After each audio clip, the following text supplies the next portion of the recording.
பட்ஜெட்டுக்கு வெளியே ரூன்னு போட்டுருவாங்க. தமிழ் மேலே ஏதாவது நேசிக்கிறாங்களாம். பட்ஜெட்டுக்குள்ளே ஒன்றுமே இருக்காது. அதாவது எப்படி ஒருத்தர் கோடீஸ்வரன் கேட்டால் பேரை கோடீஸ்வரன் பேர் வச்சுருங்க, கோடீஸ்வரன் எல்லாம். மீடியா செட்டிங்ஸு, அப்புறம் யூடியூப்பில் ஒரு 20 பேர் செட்டிங்ஸு, எங்கே பார்த்தாலும் நம்ம திறந்தோம்னா அப்படியே அவங்க மட்டும்தான் தெரியும். இல்லை நடுவில் நம்ம அண்ணாமலை திடீர்னு டைவெர்ட் பண்ணி விடுவார் நம்மளை திட்டின உடனே. ஆனால் இப்போ அவங்களுக்கு பயம் வந்துருச்சு. கெட் அவுட் மோடின்னு இப்போ திடீர்னு ஒரு பச்சாத்தை உருவாக்குவாங்க. ஆனால் கெட் அவுட் மோடின்னு சொல்லும்போது மோடி ஊர்லேயே இருக்க மாட்டார் தமிழ்நாட்டில்.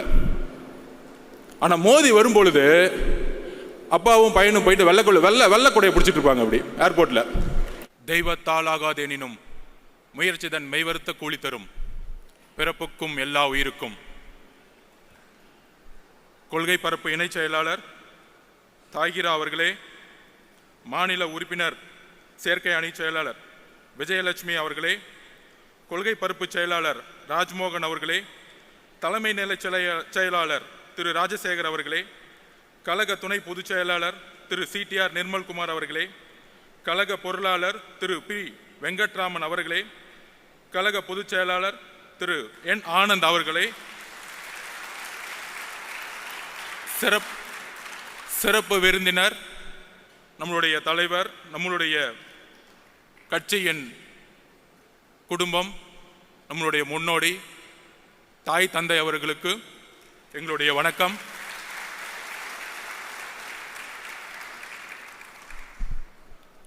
தோழர்களே, கட்சியினுடைய மாநில மாவட்ட நிர்வாகிகள் அனைவருக்கும் வணக்கம். தலைவர் அவர்கள் நம்ம நிறைய கோரிக்கைகளை நிறைவேற்றினோம். இன்று வரையும் மக்களால் கட்சியால் பாசமுடன் அழைத்த நம்மளுடைய தளபதியை இனி வெற்றி தலைவர் என்று ஒரே குரலுடன் அந்த தளபதி பட்டத்தை இந்த பொதுக்குழுவில் இழந்து வெற்றி தலைவராக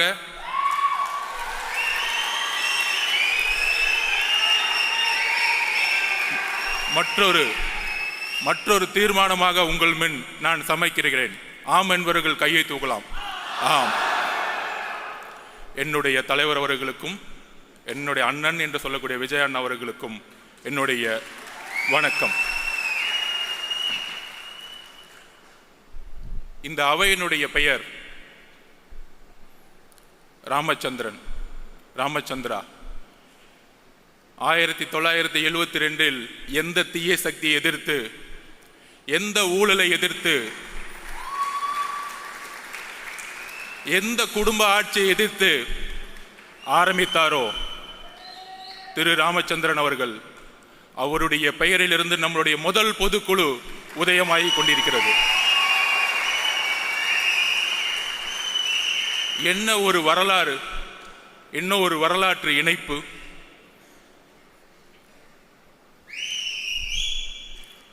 என்ன விமர்சனம் ஒர்க் அவுட் பண்றாங்க.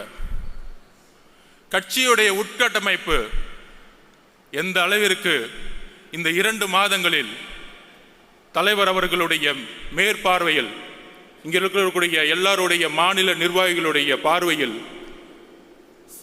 சுமார் 2,75,000 பொறுப்பாளர்களை நியமித்து, ஒவ்வொரு நியமமும் தலைவருடைய அனுமதியுடன் நியமித்து,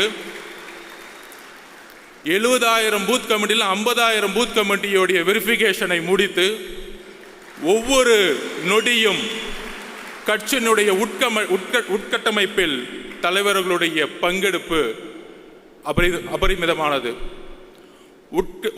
உட்கட்டமைப்போடு நாம் தேர்தல் போருக்கு தயாராகி கொண்டிருக்கிறோம். நீங்க சொல்ற மாதிரி ஒர்க் அவுட் இல்லை, உங்களெல்லாம் ரிட்டையர்மெண்ட் கொடுக்கறதுக்கு தான் ரெடி ஆகிட்டு இருக்கோம். உங்களுடைய 70 வருஷ அரசியல், உங்களுடைய ஒட்டுமொத்த மன்னராட்சி, குடும்ப ஆட்சி, 40 வருஷமா வேட்பாளர்னா இந்த அமைச்சர் பெரிய ஆளு, இந்த அமைச்சர் நிறைய செல்வாக்கு, நிறைய காசு வச்சிருக்கார், இந்த ஊழல் அரசியல் அமைச்சர்களையும் ஊழல் குடும்பத்தையும் தூக்கி எறிவதற்காக கட்சியுடைய உட்கட்டமைப்பை அமைதியாக பொறுமையாக உருவாக்கி கொண்டிருக்கிறார். கூடிய விரைவில் பொதுச் செயலாளர் அவர்கள் அறிவிப்பார்கள். கட்சியுடைய உட்டமைப்பு தமிழகமே எதிர்பார்க்கக்கூடிய ஒரு மிகப்பெரிய அதிர்வலையை உருவாக்கக்கூடிய ஒரு மாநாடை நடக்கும் பொழுது கட்சியுடைய உட்கமைப்பு எந்த அளவிற்கு 70 வருட கட்சிகளுக்கு நாம் ஒரு பெரிய சேலஞ்சா இருக்க போறோங்கிறத பதிவு செய்ய கடமைப்பட்டிருக்கிறோம். இதுக்கு நடுவில் எப்ப நம்மளுடைய போராட்டம் தொடர்ந்தாலும் மாநில அரசுடைய ஜனநாயகத்துக்கு எதிரான போராட்டமாக இருந்தாலும் ஒன்றிய அரசினுடைய தமிழர்களுக்கு எதிரான கொள்கைகளாக இருந்தாலும் போராடும் பொழுது ஒரு நெரேட்டிவை செட் பண்ணிட்டு இருக்காங்க. ஒரு கருத்தை உருவாக்கிட்டே இருப்பாங்க. அதை நான் இங்கே பதிவு பண்ண நினைக்கிறேன். அண்ணா யூனிவர்சிட்டியில் ஒரு மிகப்பெரிய பாலியல் பிரச்சனை உருவானது. இன்றைக்கு இருந்த ஆளும் கட்சி அதை மூடி மறைக்க பார்த்தாங்க. நம்மளுடைய தலைவர் ஸ்டேட்மெண்ட் வந்த பிறகுதான் தமிழகம் முழுவதும் எங்கே சார் என்கின்ற குரல் ஒலித்தது. ஒவ்வொரு பிரச்சனைக்கும் ஒவ்வொரு வினாடியும் குரல் கொடுக்கக்கூடிய இயக்கம். அப்படி குரல் கொடுத்துட்டு நம்மளுடைய ஒரே குறிக்கோள், நம்மளுடைய மாநாட்டில் தலைவர் அவர்களும் ஒட்டுமொத்த கட்சியும் ஒரு அஜெண்டாவை ஃபிக்ஸ் பண்ணார். நம்மளுடைய ஒரே அரசியல் எதிரி திமுக, ஊழல், குடும்ப ஆட்சி, அதோடு சேர்ந்து கொள்கை எதிரி பிஜேபி. தமிழர்களுக்கு எதிரான கொள்கைகளை உருவாக்கக்கூடிய அரசை நாம் எப்பொழுதும் எதிர்ப்போம். இந்த டைரக்ஷனில் நம்ம கரெக்டாக போயிட்டு இருக்கும் பொழுது இந்த புலி அமைதியாக தூங்கிட்டு இருக்கும்போது திடீர்னு ஒரு ஆடு என்னை பார்க்க மாட்டீங்களா, என்னையும் பார்க்க மாட்டீங்களா அப்படின்னு என்ன நெரேட்டிவ் செட் பண்ணுறாங்கன்னா, திமுக கூட்டணியை உருவாக்கிட்டோம், எதிர்கட்சிகளை எப்படி செட் பண்ணுறது, எவ்வளோ பெரிய நெரேட்டிவ் தெரியுங்களா? இதுதான் மத்தியில் ஆளும் பிஜேபி செஞ்சுட்டு இருக்கு மற்ற மாநிலங்களில். ஆனால் இங்கே எப்படி செய்கிறாங்கன்னா, அதாவது போன 2ஆம் ஆண்டுக்கு பிரசாந்த் கிஷோர் வந்தார். ஒரு நண்பரா ஒரு ஆலோசனை சொல்லலாம். ஏன் வந்தார்? எதிர்காலத்தில் முதலமைச்சராகக்கூடிய எல்லா தகுதியும் நம்மளுடைய தலைவருக்கு இருக்கு. தமிழக வெற்றி கழகம் ஆட்சியை அமைக்கக்கூடிய வலு இருக்கு. இளைஞர்களோட செல்வாக்கு, பெண்களோட செல்வாக்கு, ஒட்டுமொத்த தமிழ்நாடோட செல்வாக்கு இருக்குங்கிற ஒரு ஸ்ட்ராட்டஜிக் வியூவில் இங்கே வராரு. அவருடைய பதிவு பண்ணுறாரு, பேட்டி கொடுக்குறாரு. மக்களை அவர் முழுமையாக 24 மணி நேரம் சந்திப்பதற்கு முன்பாகவே 20% செஞ்சுக்கிறாங்க. மக்களை சந்திக்கும் பொழுது அப்ப அவருடைய ஒரே ஒரு கடமை, அந்த கடமை இன்னும் சில நாட்களில் முடிவற்று ஒவ்வொரு நொடியும் மக்களை நோக்கி என்னுடைய தலைவரும் இங்கே கட்சியில் இருக்கக்கூடிய ஒவ்வொரு பொறுப்பாளர்களும் வரும்பொழுது மக்களுடைய உண்மையான பிரச்சனைகளை சொல்லக்கூடிய ஒரே தலைவராக கட்சியாக தமிழகத்தில் இருக்கும். இப்படி நம்மளுடைய பயணம் போயிட்டு இருக்கும் பொழுது நம்ம ஏதோ பிரசாந்த் கிஷோர் அவர்கள் கூட்டிட்டு வந்தவொடனே ஒரு பெரிய டிஎம்கே நமக்கு எதிராக ஒரு கட்டமைப்பு உருவாக்குனாங்க, பீகார் ஹிந்தின்னு. இப்போ திமுக என்ன பண்ணியிருக்காங்கன்னா, ஒரு பெரிய நிறுவனம் இருக்குது பெண்ணுன்னு சொல்லிட்டு தன்னுடைய மருமகனை வச்சு நடத்திட்டு இருக்காங்க. அதோடு சேர்ந்து ஐபேக் அப்படி ஒரு நிறுவனத்தோடு சைன் போட்டிருக்காங்க.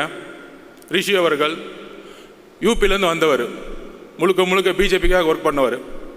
அதுக்கப்புறம் ராபின் சர்மா மகாராஷ்டிராவில் காங்கிரஸுக்கு எதிராக ஒர்க் பண்ணவர். அதுக்கப்புறம் திரு சுனில் அவர்கள். ஏன்னா இவங்க பேர்லாம் ஏன் சொல்கிறேன்னா, பிகேவை பற்றி என்னெல்லாம் பேசுனாங்களோ இந்த மீடியாவில் பதில் கொடுக்கணும்ல, எங்களுக்கும் அரசியல் தெரியும்ல. 70 வருஷம் கட்சியை நடத்துகிறவங்க 3 ஸ்ட்ராட்டஜியஸ் அக்ரிமெண்ட் போட்டு என்ன செட் பண்ணிட்டு இருக்காங்கன்னா, எதிர்கட்சிகள் எப்படிலாம் உடைக்கணும், எதிர்கட்சியில் இருக்கிற தலைவர்கள் சுற்றி இருக்க எல்லா தலைவர்களும் எப்படி விலைக்கு வாங்கணும், அப்புறம் எப்படி தமிழக வெற்றி கழகத்தை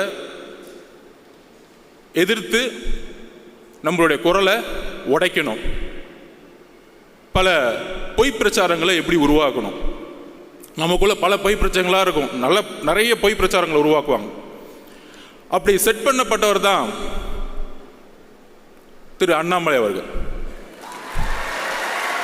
அதாவது டெல்லியில் மோடி உக்காந்துட்டு மற்ற ஸ்டேட்டில் செட் பண்ணிட்டு இருக்காரு, இங்கே திமுக அண்ணாமலையே செட் பண்ணிட்டாங்க. அதுதான் புரியல. நல்லா பாருங்க எப்படி டைவர்ட் பண்ணுவார்னு பாருங்க. அதான் நான் சொன்னேன், எங்கள் தலைவர் புலி மாதிரி அமைதியாக இருக்கும்போது திடீர்னு ஒரு ஆடு வந்து சம்பந்தமே இல்லாம எங்களுடைய குறிக்கோள் ஒட்டுமொத்த திமுகவை நாங்கள் வந்து கேள்வி கேட்டு மக்களுடைய பிரச்சனைகள் குரல் கொடுக்கறதுக்கு நாங்கள் பிரச்சாரத்தை உருவாக்கிட்டு இருக்கோம். சம்பந்தமே இல்லாமல் வந்து எங்கள் தலைவரை பார்த்து, அது ஒரு தொழில், என்னுடைய தொழில், பெண்ணை கேவலமாக பேசக்கூடிய ஒரு தலைவரை பிஜேபி வந்து வச்சிருக்கும் போதே முடிவாயிருச்சு அந்த கட்சி எந்த அளவுக்கு இருக்கு. அக்கா தமிழிசை சவுந்தரராஜன், வானதி அக்காக்கெல்லாம் தெரியும் இந்த தலைவரை பற்றி. எந்த அளவிற்கு திமுகவிற்காக நம்ம அண்ணாநிசுட்டி பிரச்சனையை கையில் எடுக்கும் பொழுது, மக்கள் எல்லாம் அந்த பிரச்சனை குரல் கொடுக்கும் பொழுது, எங்கே சார் அங்கே பிரச்சனை கொடுக்கும்போது திடீர்னு சட்டையை கழட்டிட்டு சாட்டை அடிச்சுக்கிறது. என்ன அரசியல் பண்றீங்க? யாருக்காக இந்த அரசியல்? பாவம் மோடி அவர்கள் டெல்லியில் உட்காந்து நமக்காக ஒரு பையன் சாட்டையில் அடிச்சுட்டு இருக்கான், நமக்காக ஒரு பையன் கத்திக்கிட்டு இருக்கான், நமக்காக ஒரு பையன் வேலை செஞ்சுட்டு இருக்கான் நினைக்கும் போது அங்கதான் பிரச்சனை இருக்கு. இந்த ஸ்ட்ராட்டஜிஸ்லாம் வந்திருக்காங்களே, அப்பயே கரெக்ட் பண்ணி முடிச்சுட்டாங்க பிஜேபியில். யார தலைவரே கரெக்ட் பண்ணிட்டாங்க. இனி வரும் காலங்களில் எங்கள் தலைவரையும் கட்சியும் தொட்டால் உங்களுடைய உண்மையை தூக்கி எறிவோம் மக்கள் மத்தியில். எழுதி கொள்ளுங்கள். எங்க மேல நீங்க எதுவும் சொல்ல முடியாது. நாங்க ஒன்னும் 10 வருஷம் ஆட்சியில் இல்லை, ஊழல் பண்ணல, ஊழல் பண்ண பணத்தை போய் லண்டன்ல வச்சு கொண்டாடல. நாங்க தெளிவா இருக்கிறோம். ஏன் தலைவர் வருஷத்துக்கு 1000 கோடி ரூபாய் சம்பாதிக்கிறத விட்டுட்டு வராரு. நீங்க ஆட்சிக்கு வந்துட்டு ரெட் ஜெயின் கம்பெனி நடத்தி சினிமாவில் சம்பாதிச்சுட்டு இருக்கீங்க. இதுவா அரசியல்? 2018 2021 ரெட் ஜெயின் கம்பெனியுடைய வருமானம் என்ன? 2021 ஆட்சி அமைத்த பிறகு ரெட் ஜெயின் கம்பெனியுடைய வருமானம் என்ன?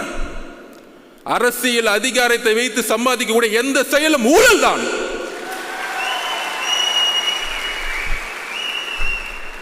நியாயமாக ஒரு நாள் ஷூட்டிங்க்கு கிட்டத்தட்ட 1000 பேர் வந்து ஒர்க் பண்ணிட்டு 15 மணி நேரம் 12 மணி நேரம் ஒரு நடிகைகள் வேலை செய்து மக்களுக்காக இருக்கக்கூடிய ஒரு ப்ரொஃபஷனல், அந்த ப்ரொஃபஷனலை இழிவுபடுத்தி எம்ஜிஆர் அவர்களை எந்த அளவுக்கு நீங்கள் 72 to 72 நீங்கள் வந்து இழிவு செய்தீர்களோ, அதனால தான் நீங்கள் எம்ஜிஆர் இறக்க மறையும் நீங்கள் வீட்டில் உட்காந்துட்டு இருந்தீங்க. நீங்கள் ஒர்க் அவுட் ஹோமில் உட்காந்துட்டு இருந்தீங்க. 2 மாதம் பொறுமையாக உட்காந்து கட்சியோட உட்கட்டமைப்பை வந்து உருவாக்கிட்டு இருக்காரு. எதற்காக? ரிட்டையர்மெண்ட் கொடுக்கறதுக்காக. உங்களுடைய ஒட்டுமொத்த அமைச்சரவையும் ரிட்டையர்மெண்ட்டுக்கு ரெடி ஆகிக்கோங்க. போதும், உங்களுடைய அரசியல் போதும். பார்த்து பார்த்து பார்த்து பார்த்து என்ன இளைஞர்கள் கூட்டம் இருக்கும். ஆமா, பொதுக்குழு ஃபுல்லா இளைஞர் கூட்டம். 1949 அண்ணா உருவாக்கிய போது இளைஞர்கள் மட்டும்தான் கட்சியில் இருந்தாங்க. உங்களுடைய தந்தை கலைஞர் கருணாநிதி 42 வயசுல முதலமைச்சர் ஆனாரு. அவர் மட்டும் இளைஞர் இல்லையா? இளைஞர்கள் கூட்டம் இந்த 2026 புதிய முடிவு எடுக்கும். ஒட்டுமொத்த தமிழ்நாடு மாற்றங்களை உருவாக்கும். ஸோ திமுகவோட அஜெண்டா படி இன்னைக்கு பிஜேபியோட அண்ணாமலையும் செட் பண்ணி முடிச்சுட்டாங்க. நீங்கள் திடீர்னு நாளைக்கு ஏன் திருப்பி வந்து அண்ணாமலை திடீர்னு வந்து ஒரு பிரச்சாரம் வைக்கும் போது நம்ம போய் அவர் திட்ட வேணாம். அதாவது கட்சியை உட்டமைக்கும் போது நான் கேட்டேன், அதோடைய ஸ்ட்ரக்சரை கேட்கும்போது நான் சொன்னேன் பொதுச்செயலாளர்கிட்ட, நான் அந்த ஐடி விங் எப்படி இருக்கும் அப்படின்னு கேட்டேன். இந்த அண்ணாமலை அவர்கள் பேசின உடனே உலகம் ஃபுல்லாக ஐடி விங் இருக்கு. கட்சி நாடு இந்தியா மட்டும் இல்லை, உலகம் ஃபுல்லாக ஐடி விங்கை வந்து தலைவர் அவர்கள் உருவாக்கி வச்சிருக்கிறாரு. ஐடி விங்கை போட்டு கொஞ்சம் கண்ட்ரோல் பண்ணுறதுக்காக தான் ஐடி விங் இருக்கணுமே தவிர திமுக மாதிரி ஒரு 300 பேரை போட்டு யாரா திட்டலாம், ஒரு 200 ரூபா கொடுத்துட்டு யாருக்கு லைக் போடலாம், அப்பான்னு சொன்ன உடனே வந்து ட்ரெண்டிங் எப்படி உருவாக்கலாம், இந்த செட்டிங் வேலைலாம் எங்களுக்கு கிடையவே கிடையாது. சொன்ன அடுத்த செகண்ட் 2 நாள்ல கண்டென்ட்டும் கொடுக்க வேணாம், இதை செய்யுங்கன்னு சொல்ல வேணாம், அடுத்த செகண்ட் அவங்க எடுத்து போடுறாங்க டேட்டாவை. இதை பாருங்க, நீங்க சொன்னதுக்கு இது பதில். நான் பொதுச்செயலாளர் சொல்ல, அண்ணே கொஞ்சம் கண்ட்ரோல் பண்ணுங்கண்ணே, போதுண்ணே விட்டுருங்கண்ணே, பாவண்ணே எவ்வளவுதான் பிரியாணி போடுவீங்க, போதும். அதனால திரு அண்ணாமலை அவர்களே, உங்களுடைய பிரதமர் மோடி அவர்களுக்கு உண்மையாக இருங்கள். உங்களுடைய தலைவர் அவர்களுக்கு உண்மையாக இருக்குது. அதனால தான் எந்த மீட்டிங்னாலும் கூப்பிட்றதே இல்லை, அடுத்த நாள் கூப்பிட்றாங்க மீட்டிங் கூப்பிட்டா. கட்சியோடைய தலைவரை வந்து மீட்டிங்லேயே வச்சுக்கிறது இல்லை. ஸோ உங்கள் கட்சிக்கு பூத் கமிட்டி மீட்டிங்லேயே இல்லை, அதுக்குள்ளே ஏன் கட்சியை பார்த்து ஏன் தலைவரை பார்த்து என்ன ஒரு பெண்களை நோக்கிய விமர்சனம்.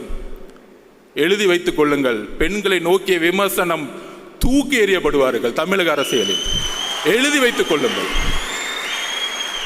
இதுதான் லாஸ்டா உங்களுக்கு, இதுதான் பதில் எங்களுடைய தோழர்கள். ஏன்னா எங்களுடைய குறிக்கோள் ஆல்ரெடி தலைவர் ஃபிக்ஸ் பண்ணிட்டாரு, திமுக மத்தியில் ஆளும் பிஜேபி. எங்களுடைய குறிக்கோள் ரொம்ப ஸ்ட்ரைட்டா இருக்கு. சும்மா திடீர்னு திமுக செட் பண்ணி தாவேக்கள் குழப்பம், ஜாதி பிரச்சனை. இங்க எங்கப்பா ஜாதி இருக்கு? எங்களுக்குள்ள ஒரு ஜாதியும் கிடையாது. இந்த ஜாதியை உருவாக்குனது நீங்க. 70 வருஷமா திமுக தான் ஜாதியை உருவாக்கி தேர்தல் அரசியல் வச்சுட்டு இருக்கீங்க. யாருக்கு தெரியுதோ? எனக்கு தெரியும். அங்கிருந்தா வந்த வேலை பார்த்துட்டு உடனே கேட்பாங்க, நீங்க அங்கதானே வேலை பார்த்தீங்க? திரு எம்ஜிஆர் அவர்களும் 20 வருஷத்துக்கு மேல அங்கதான் வேலை பார்த்தாரு. உண்மை தெரிஞ்சிச்சு, வெளியே வந்துட்டாரு. அவ்வளவுதான் சப்ஜெக்ட். எம்ஜிஆர் நடிச்சிட்டு இருந்தா உட்காந்து கான்ட்ராக்ட் வாங்கிட்டு சம்பாதிச்சுட்டு இருக்கலாமே, ஏன் வெளியே வந்தாரு? அண்ணாவுடைய குறிக்கோளை நிறைவேற்ற முடியல, வெளியே வந்தாரு. ஜெயிச்ச பிறகு அண்ணாவோட குறிக்கோளை நிறைவேற்றினார். இன்றைக்கு அண்ணாவுடைய குறிக்கோளையும் பெரியார் அவர்களுடைய குறிக்கோளையும் நிறைவேற்றக்கூடிய ஒரே தலைவர் எங்களுடைய தலைவர், ஒரே கட்சி தமிழக வெற்றியோட கழகம். ஏனென்றால் இன்றைக்கு வரைக்கும் அறிவாலயத்தில் நீங்க பெரியார் போட்டோ வச்சதில்லை, இன்றைக்கு அறிவாலயத்தில் அம்பேத்கர் சிலை நீங்க வச்சதில்லை. நீங்க சமூக நீதி பத்தி பேசிட்டு இருக்கீங்க. என்ன சமூக நீதி? என்ன சமூக நீதி இருக்கு? வேங்கவேல் பிரச்சனைல யாரு தவறு செய்தா அப்படின்னு பார்த்தா, யாரு வந்து தண்ணியை குடிச்சாங்களோ அவங்களே தவறு செஞ்சுட்டாங்க. என்ன ஒரு சட்டம் ஒழுங்கு! வா வா சூப்பர்! என்ன ஒரு அப்பா! யாராச்சும் போய் கம்ப்ளைண்ட் கொடுத்தா போதும், யாராச்சும் கம்ப்ளைண்ட் கொடுத்தா விசாரணைலாம் கிடையாது, அவங்க மேலேயே பழிய போட்டுரு, கேஸ் முடிஞ்சு, ஃபைல் க்ளோஸ்டு. இதுதான் இன்னைக்கு சட்டம் ஒழுங்கு. ஒரு பெண்ணு போய் பிரச்சனைன்னு சொல்லிட்டு அண்ணா கொடுத்து எஃப்ஐஆர் லீக் பண்ணிடு, அந்த பெண்ணை வந்து கேவலமா பேசட்டும் சமூகம். இதுதான் காவல்துறை. நம்ம காவல்துறையை திட்டுறோம், காவல்துறையெல்லாம் திட்டவே கூடாது. காவல்துறையை யார் கண்ட்ரோல் பண்ணிட்டு இருக்கா? நம்மளுடைய அப்பா ஹோம் மினிஸ்டர் தான். அப்பா வேற யாரு? ஹோம் மினிஸ்டர் சரியில்லை, பிரச்சனை ஹோம் மினிஸ்டர் சரியில்லை. இங்க காவல்துறை பாவம், அவர் என்ன பண்ணுவார்? ஐபிஎஸ் அதிகாரி மேல இருந்து ஆர்டர் வரணும்ல, மேல இருந்து ஆர்டர் வராம இல்ல தூக்கி 3 பேரை போட்டு, ஏன் ஓபிசி கன்சாலிடேஷன். இந்த அரசியலை தூக்கி எறிங்க. தலித் மக்களை ஏன் தலிதா பார்க்க கூட மனிதனா பாருங்க. ஒரு பிரச்சனை ஒரு குழந்தைக்கு, அது யாரா இருந்தா என்ன, அது யாரா இருந்தா என்னன்னு கேட்டேன். அக்ரகாரத்தில் ஒரு பிராமின் வந்து குடிச்சாலும் நான் கொஸ்டின் கேட்போம். எந்த ஜாதியா இருந்தாலும் எங்களுக்கு கவலை இல்லை. மனிதம் தான் என்னுடைய தலைவருக்கும் எங்களுக்கும் முக்கியம். மனிதத்தை நேசியுங்கள். ஒரு தவறு நடந்தால் ஒரு காவல்துறை எடுக்கக்கூடிய முடிவுகள் அரசியல் ரீதியாக இருக்கிறது. அதனால்தான் காவல்துறைக்கு வந்து இன்னைக்கு வந்து கை வந்து கட்டப்பட்டிருக்கு. ஆனா இங்க இருக்கக்கூடிய அரசியல்வாதிகள் இல்ல காவல்துறை தவறு செய்யுது, காவல்துறை இயக்கக்கூடிய அதிகாரம் தான் தவறு செஞ்சுட்டு இருக்கீங்க, அதை நாம் உணர்த்தணும். அப்புறம் தலைவர் சொன்னார், பாசிசமா பாயசமா? அதுக்கு நான் எக்ஸ்பிளைன் பண்ணிடுறேன். நிறைய பேர் உட்காந்து டிவி டிபேட்ல பேசினாங்க, அது என்ன பாயசம், அவருக்கு வந்து அரசியல் தெரியல. நான் எக்ஸ்பிளைன் பண்றேன். அதுக்கு ஒரு வரலாற்று காரணம் இருக்கு. நேஷனல் பாசிஸ்ட் பார்ட்டி முசோலினி அவர்களால் 1ஆம் உலகப் போருக்கு பிறகு தொடங்கப்பட்ட கட்சி. அந்த கட்சியோட குறிக்கோள் தொழிலாளர்களையும் ஏழ்மையும் ஒழித்து ஒரு அரசியல் அதிகாரத்தை மக்களால் உருவாக்குவது. அப்படி உருவாக்கும் பொழுது ஒரு இனவாத அரசியலை அவங்க வந்து கையில் எடுத்தாங்க.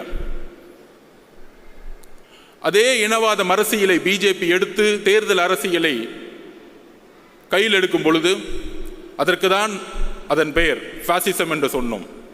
பாயசம் சொன்ன உடனே என்ன நினைச்சிட்டாங்கன்னா, திமுகறாங்களாம் பரவாயில்ல, அவர் வந்து நம்மளை வந்து கொஞ்சம் ஸ்வீட்டாக தான் திட்டுறாரு, தெரியல, இன்னும் அவ்வளோ அரசியல் அறிவு கிடையாது, 3ஆம் தலைமுறை இல்லை, 3ஆம் தலைமுறை கொஞ்சம் கம்மியாக தான் இருக்கும், அவங்களுக்கு தெரியாது.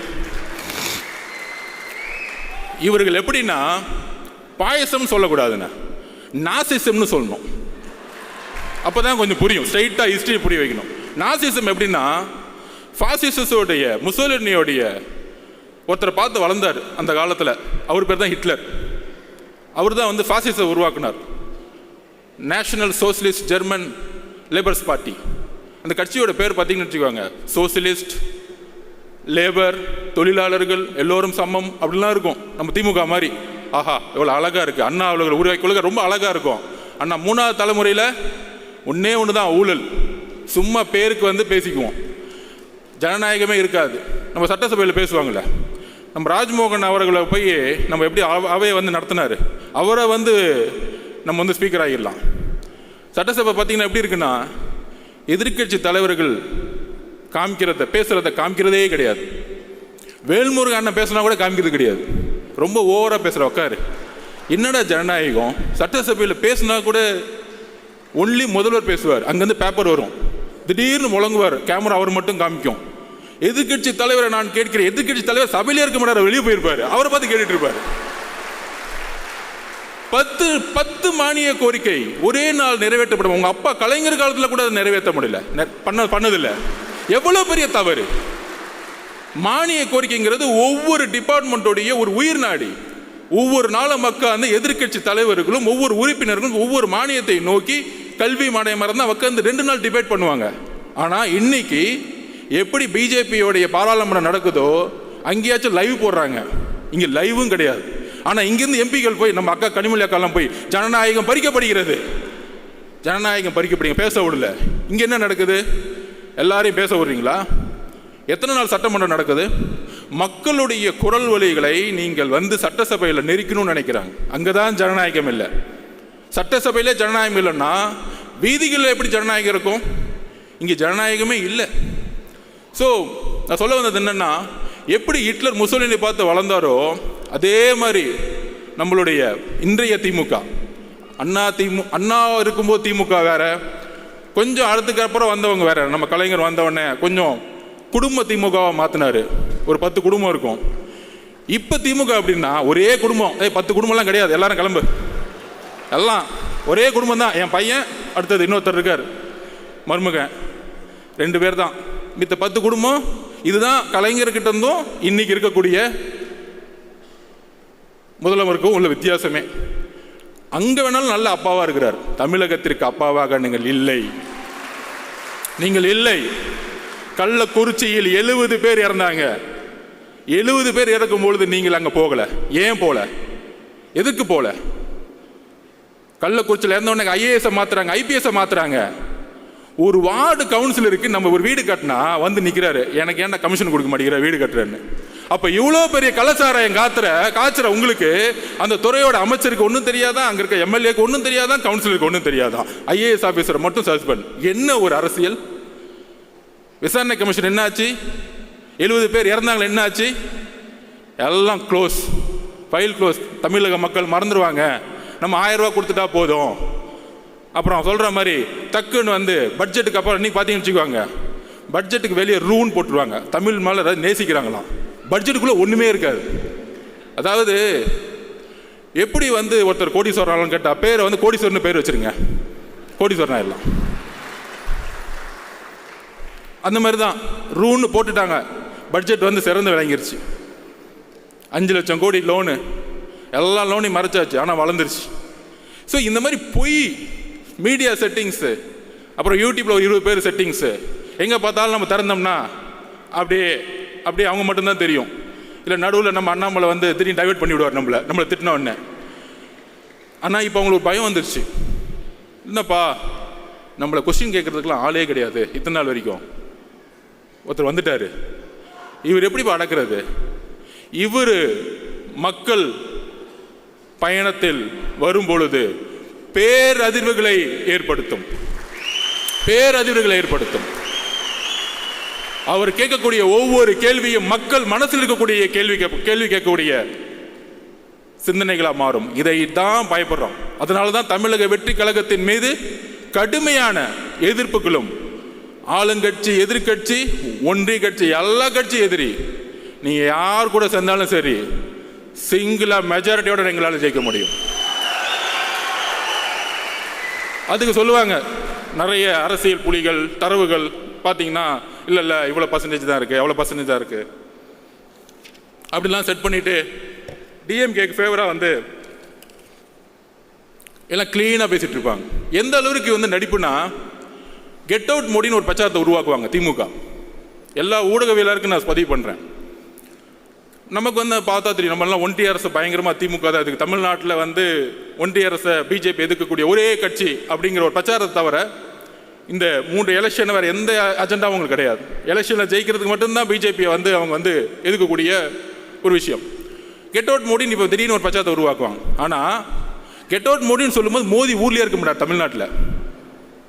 ஆனால் மோடி வரும்பொழுது அப்பாவும் பையனும் போயிட்டு வெள்ளை கொடையை பிடிச்சிட்டு இருப்பாங்க அப்படி ஏர்போர்ட்டில். நான் சத்தியமாக பார்த்ததில்லை. மழை பெஞ்சா நம்ம கருப்பு கலரில் தான் கொடையை பிடிச்சிருப்போம். ஸோ அந்த அளவிற்கு பிஜேபியோட மறைமுகமாக இப்போ அதிமுக போய் சேர்ந்தாங்க, விமர்சனம் வருது, மக்கள் முன்னாடி நிற்கிறாங்க, மக்கள் வந்து ஏற்றுக்கல, அதனால் வந்து அதிமுக தோல்வி வருது, பிஜேபினால தோல்வி வருது. ஏன்னா முதல் நாளே முஸ்லீம், கிறிஸ்டின்ஸ், நம்ம தலித் தோழர்களுடைய ஓட்டு 18% இழந்துருவாங்க பிஜேபி கூட யார் சேர்ந்தாலும். இது எல்லோருக்கும் தெரிந்த அரசியல். அப்போ அட்லீஸ்ட் இந்த மக்கள் முன்னாடி நிற்கிறாங்க, தோல்வியை அக்செப்ட் பண்ணுறாங்க, அவங்க வந்து விமர்சனத்தை எதிர்கொள்கிறாங்க. ஆனால் மிகப்பெரிய ஆபத்து என்ன தெரியுமா? எதிர்க்கிற மாதிரி எதிர்த்துட்டு இங்கே வந்து நாடகம் ஆடிட்டு இருக்காங்க பார்த்தீங்களா, இந்த அண்ணாமலை அவர்கள் கூடயே வச்சுக்கிட்டு. இதுதான் மிகப்பெரிய ஆபத்து. அதனால தான் நம்ம நாசிசம்னு சொல்கிறோம். முசோலினி, ஹிட்லர் 2 பேரும் சேர்ந்துக்கிட்டு ஒரு அரசியலை இங்கே உருவாக்கி கொண்டிருக்கிறார்கள். அந்த அரசியலை தமிழகத்தில் தூக்கி எறியக்கூடிய ஒரே கட்சியாகவும் தலைவராகவும் இருப்பதனால தான் நம்ம மேலே இவ்வளோ பெரிய விமர்சனங்கள் வருது.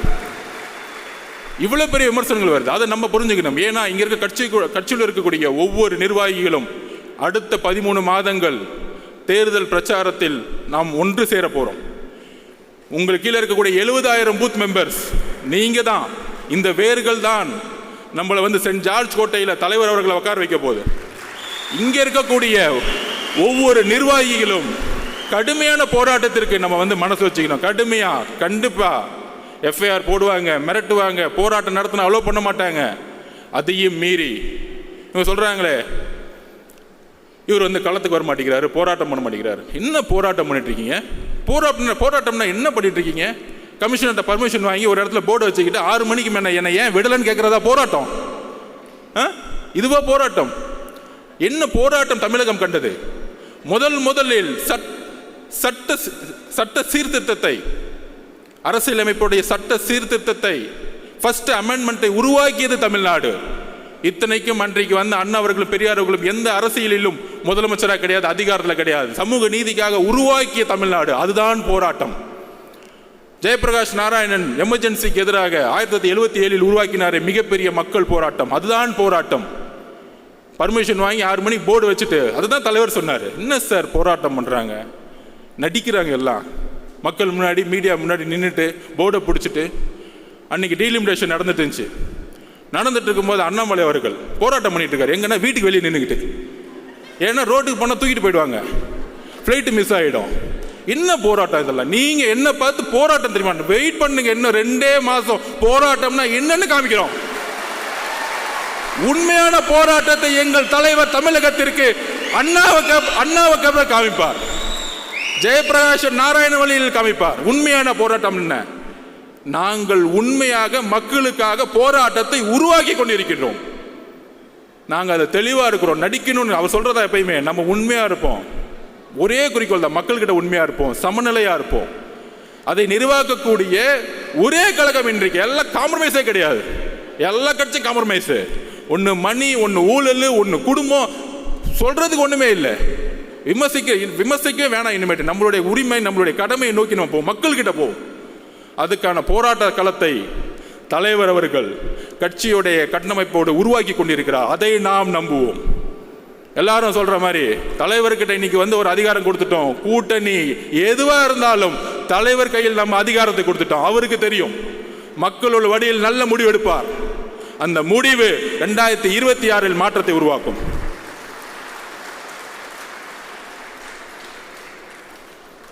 நான் ஏன் பிஜேபியும் டிஎம்கேவும் ஒன்றுன்னு சொல்றேன்னா, இது கூட்டணி கட்சிகளுக்கு புரியணும். அதை நான் வந்து தரவுகளோட பதிவு பண்ணுறேன். அது உதாரணம் சொல்லணும்ல. ஏதோ ஒரு குற்றச்சாட்டு பண்ணிட்டு நம்ம அப்படியே கிளம்பிட்டோம், எதாக இருந்தாலும் ஃபேக்ட் இருக்கணும். தலைவர் சொல்லுவார் ஃபேக்ட் இருக்கணும், தெளிவு இருக்கணும். அதுக்கு நான் பதிவு பண்ணுறேன். 2014 ஜெயலலிதா மேடம் வந்து இந்தியா முழுவதும் பிஜேபியோட அலை இருந்துச்சு. ஆனால் மேடம் ஜெயலலிதா அவரை செட் பண்ணாங்க, மோதியா லேடியா தேர்ந்தெடுத்த தலைவி, தமிழகத்தினுடைய தலைவி. அதோடைய நெரேட்டிவ் தான் 19 திமுக கையில் எடுத்தாங்க. மதவாதத்திற்கு எதிரான அரசியல் அதை கையில் எடுத்தாங்க. கடுமையான ஒரு பிரச்சாரம் மூலம் மிகப்பெரிய வெற்றி. அந்த வெற்றியப்ப திமுக ஒன்று சொன்னாங்க, திரு ராகுல் காந்தி அவர்கள் பிரதம மந்திரி வேட்பாளர், அவர்தான் எதிர்காலத்தில் இந்தியாவை வழிநடத்த முடியும். திமுக அதற்கு ஒரு மனதாக குரல் கொடுக்கிறோம். வெஸ்ட் பெங்காலையும் போய் சொன்னார். ஆனால் ஜெயிச்சுட்டு வந்த பிறகு 2021 என்ன செட்டிங் நடந்துச்சு டெல்லியில், இந்தியா அலையன்ஸ் உருவாக்குனாங்க. நீங்கள் இப்போ யோசிச்சு பாருங்க. 2004 நான் ஸ்டூடெண்டாக இருக்கும்போது கலைஞர் வந்து ஒரு கூட்டணியை உருவாக்குவார். சோனியா காந்தி மேடத்தை வச்சு ஒரு பெரிய அலைன்ஸை தீவுத்தொடரில் மீட்டிங் போட்டு ஜனநாயகத்துக்கு எதிரான குரலை உருவாக்கிறோம்னு சொல்லிட்டு ஃபர்ஸ்ட் மீட்டிங் தமிழ்நாடு தான் உருவாக்கும். இந்தியாவுடைய ஒட்டுமொத்த கூட்டணியும் யாங்கேருந்து உருவாங்கன்னா தமிழ்நாட்டிலேருந்து உருவாக்குவாங்க. பிரதம மந்திரி தேர்ந்தெடுக்கக்கூடிய வலிமையை தமிழ்நாட்டிலேருந்து உருவாக்குவாங்க. அப்படி உருவாக்கும் பொழுது 2021 அப்புறம் அவர் வழியில் வந்தேன்னு சொல்கிறவங்க 2021 அப்புறம் அமைதியாயிட்டாங்க. அதாவது இங்கிருந்து கத்திட்டு இருப்பாங்க, நாங்கள் பிஜேபி எதிர்க்கிறோம், மதவாதத்தை எதிர்க்கிறோம், மோடி எதிர்க்கிறோம். ஏன்? ஓட் பேங்காக. இப்படி எதிர்த்தா முஸ்லீம் தோழர்களும் கிறிஸ்துவ தோழர்களும் தலித் தோழர்களும் ஓட்டு போட்டுருவாங்க. இங்கே தான் ஒரு பொய் இருக்குன்னு நான் சொல்கிறேன். நீங்கள் என்ன நெரேட்டிவ் செட் பண்ண, அந்த நெரேட்டிவ் நான் உடைக்கிறேன். ஏன் உடைக்கிறோம் அப்படின்னா 21 அப்புறம் தமிழகத்தில் விசிகே ஒரு இந்தியா அலைன்ஸ் மீட்டிங்கை திருச்சி நடத்தினாங்க, வெல்லும் ஜனநாயகம்னு. ஏன் திமுக தலைமையில் இந்தியாவோட அலைன்ஸ் மீட்டிங்கை தைரியமா பிஜேபிக்கு எதிராக நீங்க நடத்தல? பதில் சொல்லுங்க. இன்னைக்கு ஏன் ராகுல் காந்தி அவர்கள் பிரதம மந்திரி வேட்பாளராக நீங்க சொல்லல? இதற்கும் பதில் இருக்காது. இதுதான் நடிப்பு. ஸோ மேலே நாங்கள் வந்து ராகுல் காந்திக்கு வந்து பிரதம மந்திரி வேட்பாளராக நாங்கள் சொல்ல மாட்டோம். இங்கே வந்து ஒரு எதிரியை உருவாக்குவாங்க.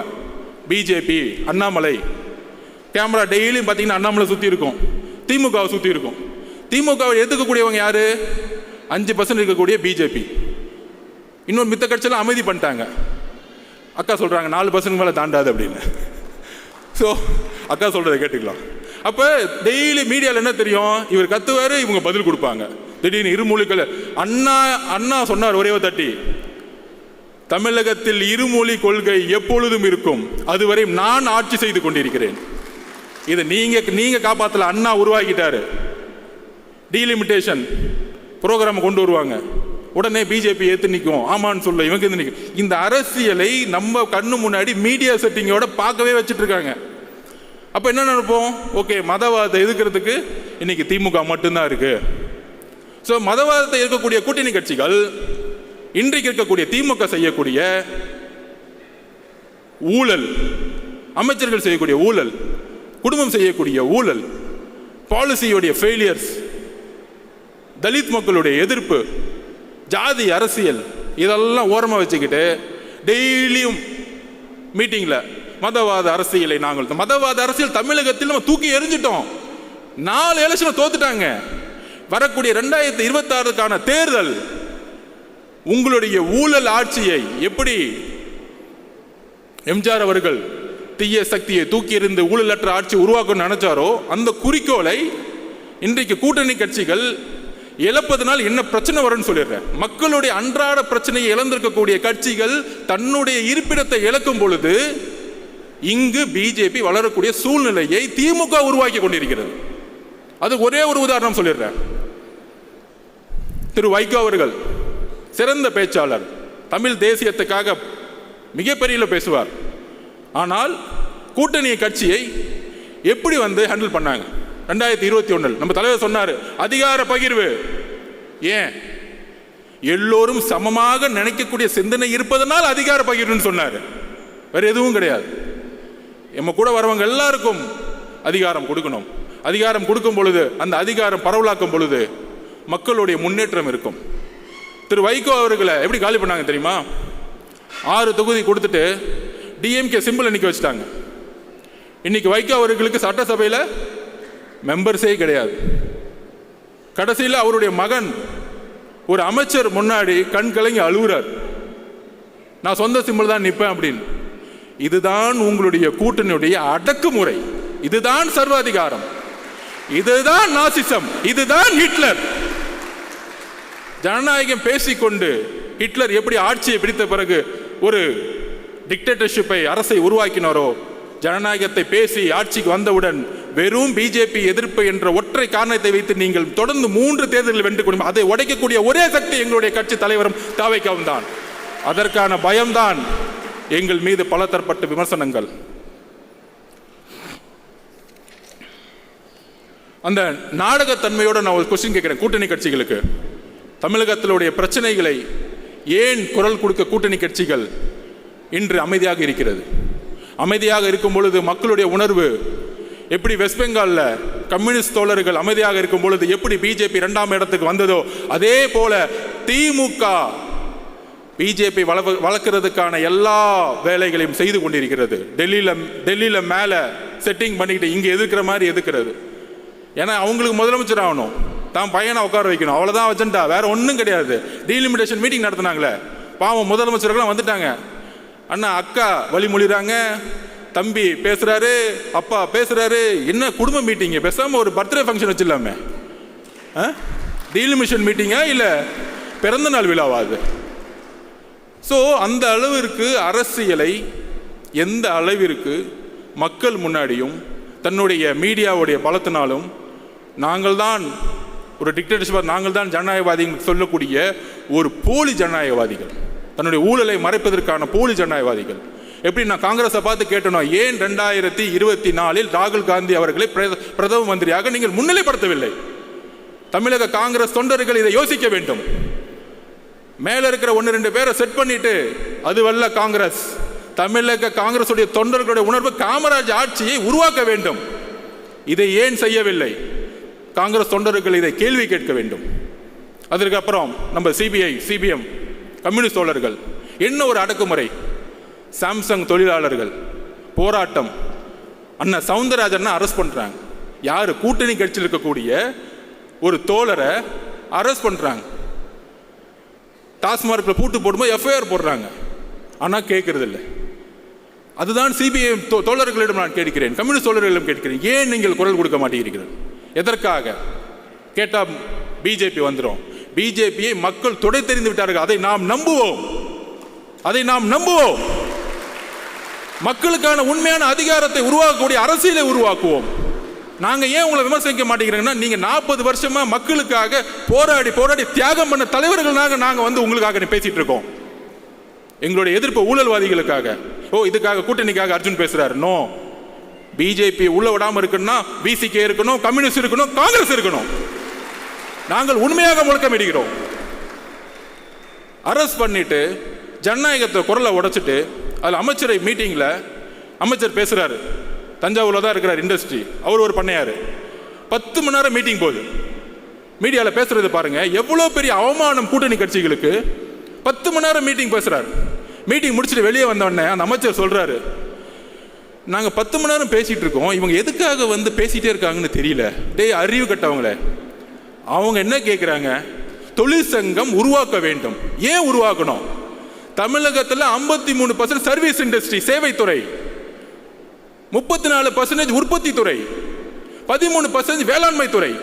3 துறைகளும் லேபர்ஸ் டிபார்ட்மெண்டா மாறி இருக்கு. ஒட்டுமொத்தமாக தொழிலாளர்கள் நிறைந்த தமிழ்நாடாக இன்னைக்கு மாறி இருக்கு. அப்ப தொழிலாளர்களுக்கான சட்டத்தை யார் உருவாக்குவா? புதுசா பாண்டட் லேபர் சிஸ்டத்தில் வந்து 3000 8000 சம்பளத்துக்கு நீங்க வேலைக்கு அனுப்புறது ஒரு பெரிய விஷயமா? அப்படியே பொருளாதாரத்தை உருவாக்க முடியும்? அப்ப கம்யூனிஸ்ட் தோழர்கள் போராடுறாங்க. இந்திய அரசியல் சாசனத்தோடைய உரிமை தொழிற்சங்கத்தை உருவாக்க வேண்டும். தலைவரிடம் கோரிக்கை வைக்கிறேன், இனி நாம் தொழிற்சங்கத்தை தமிழகம் முழுவதும் உருவாக்குவோம். உங்களுடைய பெயருக்காக, நம்மளுடைய கட்சிக்காக தொழிற்சங்கத்தை மிகப்பெரிய உருவாக்குவோம். அந்த தொழிலாளர்களுக்காக போராடக்கூடிய ஒரே இயக்கம் தமிழக வெற்றி கழகமாக மாறும் கூடிய விரைவில். நீங்கள் குரல் கொடுக்கவில்லை என்றால் தமிழக வெற்றி கழகம் இருக்கிறது. தோழர்களே, நாங்கள் உண்மையோடு உங்களோடு பயணிக்க கொள்கை அடிப்படையில் தேர்தல் அரசியல் கூட்டணி இதெல்லாம் தூக்கி போடுங்க. முதல்ல மக்களுடைய பிரச்சனையை பத்தி மெதுவா பேசிட்டே இருப்போம். தேர்தல் அரசியல் 2 மாசத்துக்கு முன்னாடி வச்சுக்கலாம். அந்த பிரச்சனையை பேசக்கூடிய தலைவரையும் மக்களையும் தான் மக்கள் தேர்ந்தெடுப்பார்கள். எழுதி வைத்துக் கொள்ளுங்கள்.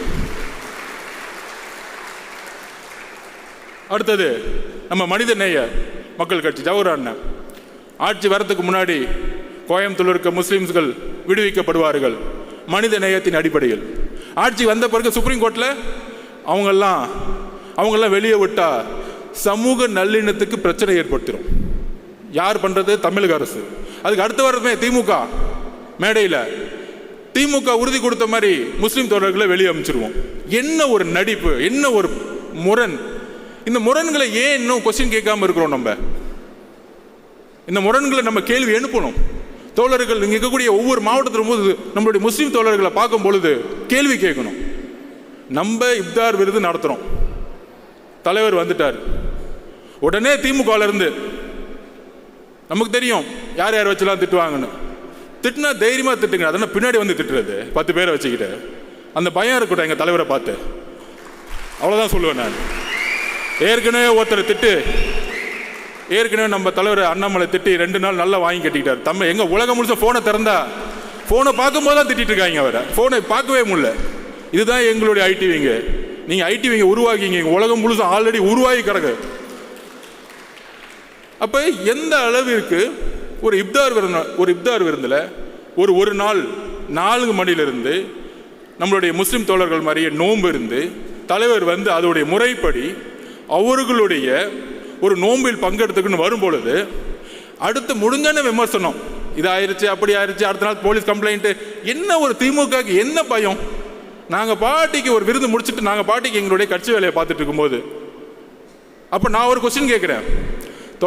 நீங்கள் முஸ்லீம்களுக்கு தோழர்கள்னா 1999 திரு கலைஞர் அவர்கள் பிஜேபி தலைமையிலான கூட்டணியை பங்கெடுத்தார்.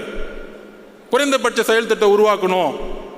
இன்றைக்கு பிஜேபியோடைய வளர்ச்சியும் அடித்தளமும் உருவாக்கப்பட்டது 1999 to 2004.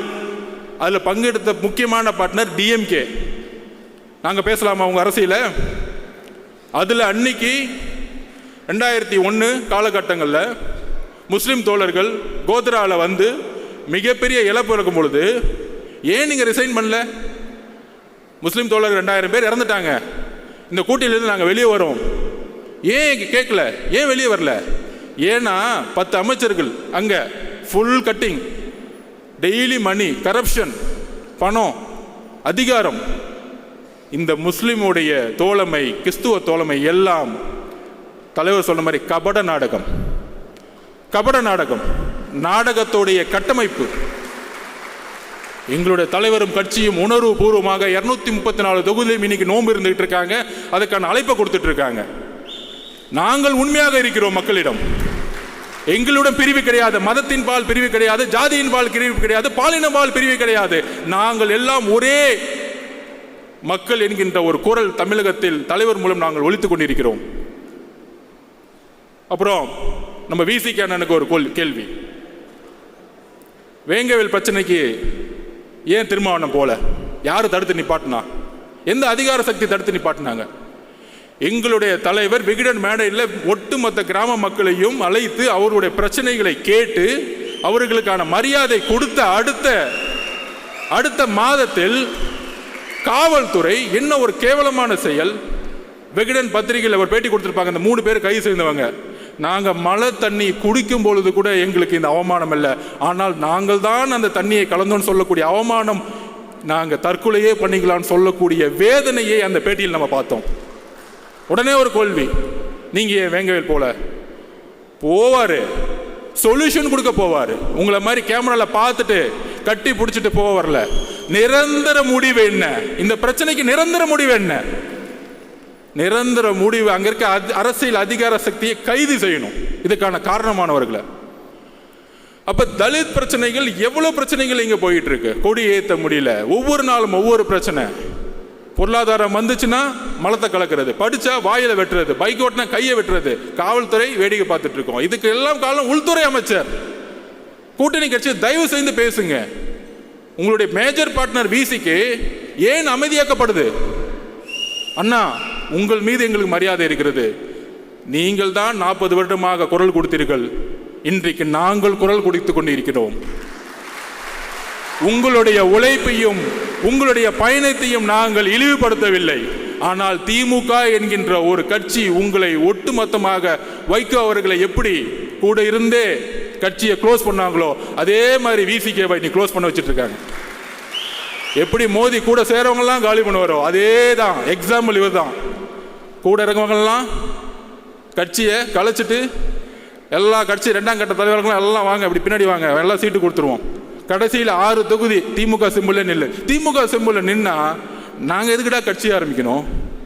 நாங்கள் எதுக்கு மக்களுக்காக போட வரோம்? திமுகவே சேர்ந்துடலாமே.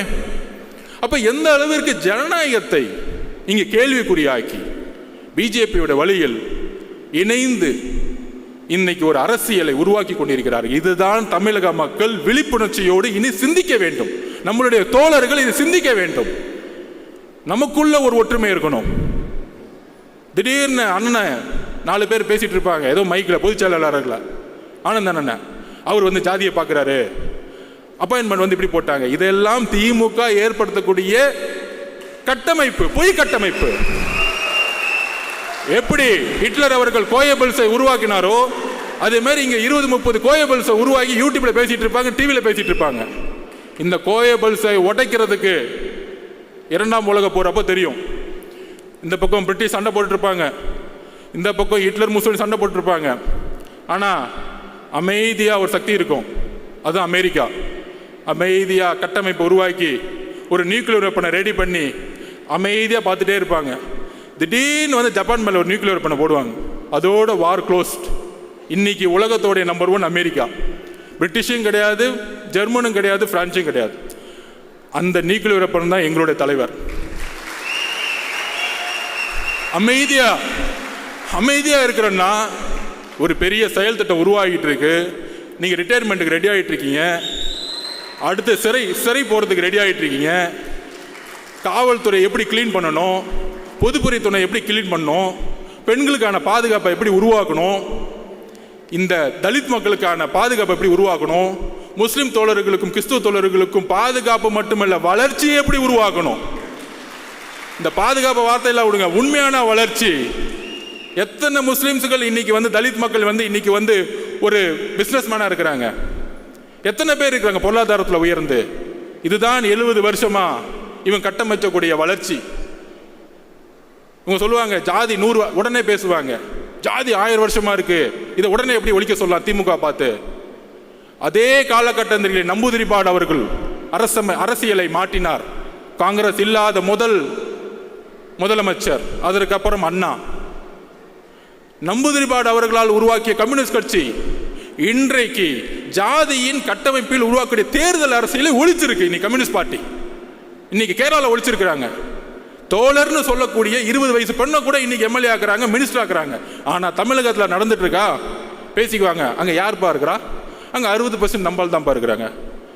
இன்னும் நம்பால், எல்லாருமே நம்பால் தான்ப்பா. என் தலைவரை பொறுத்த வரைக்கும் எல்லாமே நம்பால் தான்.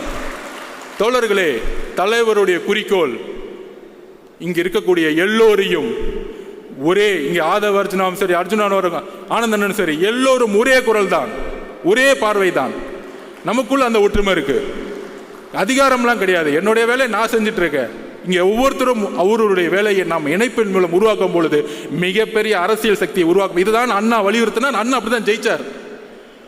இவங்க சொல்றாங்க அது எப்படி நீங்க ஜெயிச்சிருங்க, 1 வருஷம் தானே ஆச்சு, அப்படிலாம் பேசுவாங்க. நான் அதுக்கு ஒரு உதாரணம் சொல்றேன். 1971 எலெக்ஷன் வந்துச்சு. 1967 அண்ணா அவர்கள் வெற்றி பெற்று இறந்த பிறகு முதல் தேர்தல் எம்ஜிஆர் அவர்களுடைய துணையுடன், மாவட்ட செயலாளர் கட்சியுடைய துணையுடன் இவர் வந்து முதலமைச்சர் ஆறாரு. எலெக்ஷனை வந்து முன்னாடியே வைக்கிறாங்க, பின்னாடி வைக்க வேணாம், 1 வருஷம் முன்னாடியே வைக்கிறாங்க. 1971 எலெக்ஷன் நடந்துச்சு. எம்ஜிஆர் அவர்களுடைய போராட்டம், எம்ஜிஆர் அவர்களுடைய பிரச்சாரம், கட்சியுடைய ஒட்டுமொத்த பொதுக்குழு, மாவட்ட செயலாளர் கட்டமைப்பு எல்லாம் திமுக கிட்ட இருக்கு, கலைஞரிடம் இருக்கிறது, பணம் இருக்கு, முதலமைச்சர், ஆட்சி அதிகாரம், நீங்க சொல்லக்கூடிய 1949 அண்ணா அவர்கள் உருவாக்கிய கட்டமைப்பை கலைஞர் கையில் வச்சுட்டு இருக்கார். எவ்வளவு பெரிய சக்தி! கலைஞரும் ஒரு இளைஞர், எவ்வளவு பெரிய சக்தி! இந்த சக்தியை ஒரு துரோகத்தின் அடிப்படையில் எம்ஜிஆர் அவர்களை வெளியே அனுப்புறாங்க. எம்ஜிஆர் வெளியே வரும்போது எந்த மாவட்ட செயலரும் கூட கிடையாது, கட்சிக்கு கட்டமைப்பு கிடையாது. தோழர்கள், இதுதான் நீங்க புரிஞ்சுக்கணும். கட்சி கட்டமைப்பு கிடையாது, பெரிய பணபலம் கிடையாது. ஆனால் எம்ஜிஆர் அவர்கள் 1977 ஜெயிச்சு இறக்கும் வரைக்கும் ஜெயிச்சுட்டே இருந்தார். அதுக்கான காரணம் தெரியுமா? கலைஞரிடம் கட்டமைப்பு, பணபலம், அதிகாரம், காவல்துறை எல்லாம் இருந்துச்சு. ஆனா வெற்றி பெற்றதுக்கு காரணம், எம்ஜிஆருக்கான காரணம் ஒன்னே ஒண்ணுதான். எம்ஜிஆரிடம் உண்மை இருந்தது, கலைஞர்களிடம் அநீதி இருந்தது. மக்கள் உண்மையை நம்பினார்கள், மக்கள் உண்மையை நம்பினார்கள். அதனாலதான் நீங்க சொல்லக்கூடிய 45%, 30%. 1971 கலைஞர் எடுத்த பர்சன்டேஜ் என்ன தெரியுமா? 48%. 184 தொகுதி, கூட்டணி சேர்ந்து 203 தொகுதி. இத்தனை மிகப்பெரிய வெற்றியை இன்றைய வரைக்கும் எந்த தலைவரும் பெற்றது கிடையாது. எம்ஜிஆருடன் சேர்ந்திருந்ததால், துரோகத்தால் அந்த வெற்றியை 1977 இழந்தார். அப்ப கலைஞரும் திமுகவும் அடைந்த, அண்ணா உருவாக்கிய கட்டமைப்போடு திமுக ஏற்பட்ட ஓட் பேங்க் என்ன தெரியுமா? 24%. 48% எப்படி 24% குறைந்தது? ஏனென்றால் மக்கள் உங்களிடம் உண்மை என்பதை புரிந்து கொள்ளும் பொழுது 24% மக்கள் வெளியேறி உண்மையான தலைவரிடம் இணைந்தார்கள். அப்படி உண்மையாக மக்கள் நம்மளுடைய தலைவரிடம் இணையக்கூடிய காலம் 2026. இதுதான் நான் உதாரணமா சொல்றேன். இந்த உதாரணம், இந்த கணக்கெடுப்பு, இன்னுமேட்டு கணக்கெடுப்பு பேசக்கூடிய புலிகளுக்கு பதில் இதுதான். இந்த புலிகளுக்கு எல்லாம் பதில் சொல்ல வேணாம். அது புலிகள் இல்லை, எலிகள், திமுகவுடைய எலிகள். நிறைய எலிகளை விட்டுருக்காங்க, அது கண்டுக்கூடாது. நம்ம டிவியை பார்க்கறத விட்டுட்டு நம்ம பயணத்தை நம்மளுடைய களத்துக்கு தைரியமாக சொல்லுவோம். நீங்கள் தான் இந்த நாட்டின் மன்னர்கள் மாதிரி. நாம் வெற்றி பெறும் பொழுது மன்னர் குடும்பம் அகற்றப்பட்டு நாம் மன்னர்களாக உருவாக்கக்கூடிய தலைவரை நாம் உருவாக்கி இருக்கிறோம். அதே மாதிரி அடுத்த ஒரு விஷயம், நம்ம எல்லாம் மனசை உடைக்கிறதுக்கு எல்லாம் பேசிக்குவாங்க. இல்ல பெரிய கூட்டணி திமுக, மக்களுடைய பிரச்சனைகளை தினமும் பேசாத எந்த கூட்டணியும் எவ்வளவு பெரிய தோல்வி அடைங்கிறதுக்கு ஒரு உதாரணம் சொல்றேன். 2011 தேர்தல், 2011 தேர்தலில் ஒரு விமர்சனம் ஜெயலலிதா அம்மாவை பார்த்து, தூங்கிட்டு இருக்காங்க, உடம்பு சரியில்லை, கட்சியில் இருக்கவங்களாம் வெளியே போயிட்டாங்க, கட்சி கட்டமைப்பு போயிடுச்சு. அப்போ எழுதி வச்சுக்கோங்க, திமுக 30%, கலைஞர் என்ன நினைச்சாரு? திமுக 30%, காங்கிரஸ் சேர்த்துக்கிட்டா 10%, 40%, பிஎம்கே 8%, 48%, விசிகே 3-4%, எல்லாரையும் சேர்த்து 55%. 2011 200 தொகுதி ஜெயிச்சிருவோம்னு ரிப்போர்ட் கொடுத்தாங்க. இதே மாதிரி தான் இப்போ சொல்லிக்கிறாங்களே, 200 தொகுதியை ஜெயிச்சிருவோம். அப்போ அவங்க அப்பா 2011 சொல்லிக்கிட்டாரு 200 தொகுதியில் ஜெயிச்சிருவோம் அப்படின்னு. மக்கள் 2 மாசம் தான் பிரச்சாரம். அதான் சொன்ன, தேர்தல் அரசியல் நம்ம லாஸ்ட் 2 மாசம் பார்த்துக்கலாம். 2 மாசம் தான் பிரச்சாரம். ஜெயலலிதா அம்மானால 203 தொகுதியை ஜெயிச்சு எதிர்கட்சி தலைவர் கூட ஆகல. நீங்க, இதுதான் அரசியல், இதுதான் மக்கள். பெரிய கூட்டணி கூட இருக்கிற கால்குலேஷன் இதெல்லாம் மக்கள் முன்ன எடுபடாது. நீங்கள் மக்களிடம் உண்மையாக இருக்கிறீர்களா? இந்த கூட்டணி மக்களிடம் உண்மையாக இருக்கிறதா? அந்த தேர்தலில் 2011 காங்கிரஸ் 8% வாங்கினாங்க, பிஎம்கே அதே % வாங்கினாங்க. ஆனால் திமுக 22% போயிட்டாங்க. திமுகனால கூட்டணி கட்சிகளே தோத்துட்டாங்க. கூட்டணி கட்சிகள் நல்ல கட்சிகள் தான், அவங்க ஊழல் பண்ணல, பிரச்சாரம் வாழ்க்கை புதுசாக போராடிட்டு இருப்பாங்க. கம்யூனிஸ்ட் தோழர்கள், விசிக தோழர்கள் போராடிட்டு இருப்பாங்க, நல்ல தலைவர்கள். ஆனால் தேர்தல் அரசியலில் முடிவுகள் தவறாகும் பொழுது, மக்களுக்கான போராட்டம் உண்மையாக இல்லாத பொழுது, மக்கள் திமுகவை நிராகரிக்கும் பொழுது கூட இருக்கக்கூடிய ஒவ்வொருத்தரையும் நிராகரித்து தூக்கி எறிஞ்சிருவாங்க. நாங்கள் உங்களுக்காக சேர்த்து பேசிக்கிட்டு இருக்கோம், கூட்டணி கட்சிக்காக சேர்த்து பேசிட்டு இருக்கோம். ஆனால் கூட்டணிலாம் பேசிக்க வேணாம், மக்களுக்கான உண்மையான போராட்டத்தை உருவாக்குவோம். அதுதான் இப்போ இல்லை, அதுதான் பிரச்சனை. எல்லாரும் அமைதியாக இருக்கிறாங்க, பேசினா நடவடிக்கை எடுத்துருவாங்க, கேஸ் போட்டுருவாங்க, மிரட்டுவாங்க. உளவியல் ரீதியாக நம்ம சிதைக்கிறது. உளவியல் ரீதியாக எம்ஜிஆர் எப்படி உளவியல் ரீதியாக சிதைச்சாங்க? அவங்க மேலே, அவங்க தொண்டர்கள் மேலே கேஸாக போடுவாங்க. நாம் எதற்கும் தயாராக இருக்க வேண்டும். அடுத்த 12 மாதங்கள் இதுதான் நம்மளுடைய இன்னைக்கு ஒருங்கிணைந்த முடிவாக இருக்க வேண்டும். நம்மளுடைய தலைவர்களுக்காக மட்டுமல்ல, நம்மளுடைய மக்களுக்காக, இந்த மண்ணின் மீது உண்மையான நேசமும் பாசமும் தமிழக வெற்றி கழகத்துக்கு மட்டும்தான் இருக்கு. அதற்கான வலிமை இருக்கு. இவங்க சொல்லுவாங்களே, இப்போ அண்ணன் வந்து சொன்னார், மாவட்ட செயலாளர் அண்ணன் நான் ஒரு ஆட்டோ டிரைவர், என்ன மாவட்ட செயலர் ஆகிட்டார். இதுதான் தமிழக வெற்றி கழகம், இதுதான் தமிழக வெற்றி கழகம். இதுதான் அண்ணா 1949 உருவாக்கினார். சாமானியன் அரசியலுக்கு வர வேண்டும், பண்ணையார்களை தூக்கி எறியணும். எந்த சாமானியர்கள் அன்னைக்கு உருவானாங்களோ இன்னைக்கு எல்லாம் பண்ணையார மாறிட்டான். அன்னைக்கு லாஸ்ட் டைம் அண்ணா சொன்ன மாதிரி 30 வருஷத்துல ஊழல், விவசாயம் போராட்டம் பண்ணா திரு அருள் அவர்களை குண்டாஸ் போடுறது. இதே திரு அருள் அவர்கள் திமுக ஆட்சியில போராடினாரு திமுகவோட. ஆனா வந்தவன அந்த அமைச்சர், திருவண்ணாமலை அமைச்சர் குண்டாஸ் போட்டுறது. எவ்வளவு வேளாண்மைகளுக்கு எதிரான எவ்வளவு பெரிய கொடூரமான சட்டங்கள் இங்கே உருவாக்கப்பட்டு இருக்கிறது. ஸோ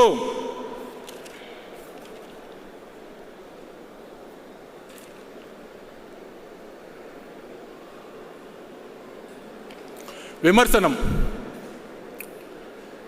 நம்ம மீது, தலைவர் மீதும் எந்த அளவுக்கு இனி வரும் காலங்களில் அருவருக்கத்தக்க விமர்சனங்கள் வருங்கிறது எனக்கு இப்போலேருந்தே தெரிய வருது. ஆனால் அதற்கு ஒரே பதில், 1980 96 வரைக்கும் திரு ஜெயலலிதா மேடத்தை வந்து உடல் ரீதியாக திமுக மேடைகளில் அவமானப்படுத்துவாங்க. ரொம்ப கீழ்த்தரமான வார்த்தைகள். திமுகவோட பிரச்சாரமே அப்படிதான் இருக்கும், கண்ணாமண்ணான்னு பேசுவாங்க. ஆனால் அடுத்த நாள் போய் யார் கூட ஃபோட்டோ எடுத்துட்டேன்னு பாருங்க, நம்ம துணை முதலமைச்சர் கூட ஃபோட்டோ எடுத்துக்குவாங்க, பேச வைப்பாங்க. ஆனால் அவர் அமைதியாக இருந்துக்குவார். அந்த மாதிரி அருவருக்கத்தக்க ஒரு விமர்சனங்கள் வரும் பொழுது ஜெயலலிதா மேடம் பதில் சொன்னாங்க, பொறுமையின் மூலம் பதில் சொன்னாங்க.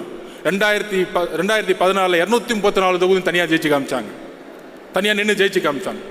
ஸோ நம்மளுடைய தலைவர் அண்ணா எம்ஜிஆர் அவர்களுக்கு பிறகு ஒரு புதிய தலைமையை தமிழகம் எதிர்நோக்கி காத்து கொண்டிருக்கிறது.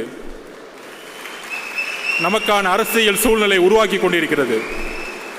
இவங்க செட் பண்ண நெரேட்டிவ், நமக்கு எதிரான பொய் பிரச்சாரங்கள், இவங்க சொல்லக்கூடிய கால்குலேஷன்ஸ், உங்களுக்கு 20% இருக்கும், 30% இருக்கும், இந்த உடவியல் எல்லாம் தூக்கி எறிந்து எப்படி 77 ஒரு மாற்றங்கள் 48% 24% மக்களால் தூக்கி எறியப்பட்டார்களோ அதே போல வரக்கூடிய தேர்தல் 2026 தமிழக வெற்றி கழகம் மிக பெற அளவில் மக்கள் பேராதுடன் ஆட்சி அமைத்து தலைவர் அவர்கள் முதலமைச்சராகவும் நம்மளுடைய இணைந்து வரக்கூடிய கட்சிகள் ஆட்சி அதிகாரத்தில் சரிசமமான ஒரு புதிய அரசியலை உருவாக்கி அதற்கான பயண திட்டத்தை உருவாக்கி ஒரு புதிய வரலாறு உருவாகப் போகிறது. அந்த வரலாற்று நிகழ்வில் நாம் தான் இணைந்து உருவாக்கப் போகிறோம். இங்கே இருக்கக்கூடிய ஒவ்வொரு தோழர்களும் தோழிகளும் இணைந்து அந்த வரலாற்றை உருவாக்குவோம். நன்றி, வணக்கம்.